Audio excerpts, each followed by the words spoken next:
శబరిమల అయ్యప్ప స్వామిని దర్శించుకున్న వారి సంఖ్య 30 లక్షలు దాటింది. ఈ మేరకు ఆలయ యంత్రాంగం ప్రకటన విడుదల చేసింది. అయితే గతేడాదితో పోలిస్తే ఈసారి భక్తుల సంఖ్య తగ్గింది. గతేడాది డిసెంబర్ 25 నాటికి 32,49,000 మంది భక్తులు అయ్యప్ప స్వామిని దర్శించుకున్నారు.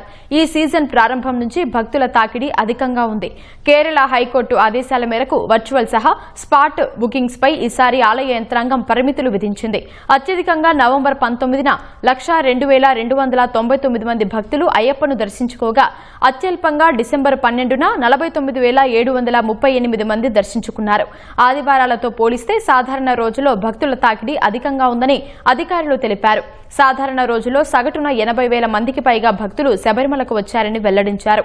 మండల పూజ సందర్భంగా శనివారం అయ్యప్ప స్వామిని బంగారు వస్త్రాలతో అలంకరిస్తామని చెప్పారు. రాత్రి 11 తర్వాత ఆలయ ద్వారాలను మూసి ఈ నెల 30న తిరిగి తెరుస్తామని అధికారులు తెలిపారు.